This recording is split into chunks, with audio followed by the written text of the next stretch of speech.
আসসালামু আলাইকুম। আজকে আমি আপনাদের সাথে শেয়ার করব ভর্তা রেসিপি। অল্প উপকরণে খুব মজার একটি ভর্তা। এই ভর্তাটি গরম ভাতের সাথে কিন্তু খেতে অসাধারণ লাগে। চুলায় একটি প্যান বসিয়ে দিয়ে দিলাম তেল। তেলটা গরম হয়ে গেলে এখন আমি দিয়ে দিলাম পেঁয়াজ ও মরিচ, কাঁচামরিচ কুচি। এগুলোকে নেড়ে চেড়ে ব্রাউন কালার করে নিব। এখন দিয়ে দিলাম হলুদের গুঁড়া, একটু নেড়ে চেড়ে দিলাম। তারপর দিয়ে দিলাম টমেটো।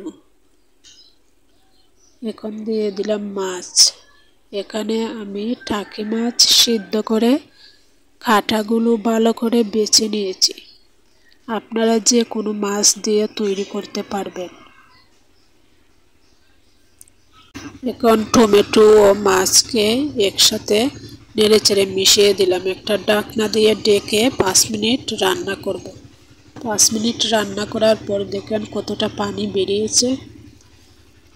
এখন আমি সবগুলোকে আবারও নেড়েচেড়ে মিশিয়ে দিলাম।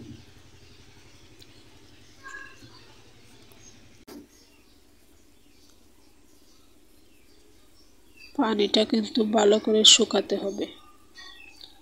এখন আবারও ঢাকনা দিয়ে ঢেকে 2 থেকে 3 মিনিট রান্না করার পর দেখেন পানিগুলো কিন্তু কিছুটা রয়ে গেছে। এখন আমি নেড়ে চেড়ে পানিগুলো শুকিয়ে নিব।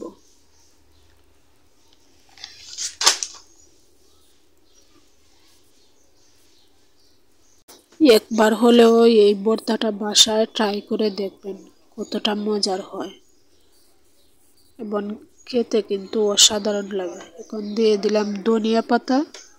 আবারও আমি নেড়ে চেড়ে দিব।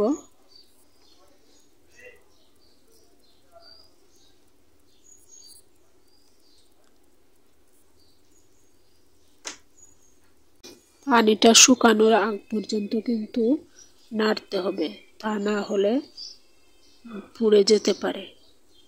দেখেন আমার ভর্তাটা কিন্তু পানিটা শুকিয়ে গিয়েছে।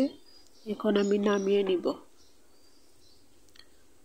দেখেন কতটা সুন্দর ও লোভনীয় হয়েছে। দেখতে যতটা সুন্দর, খেতেও কিন্তু অসাধারণ লাগে।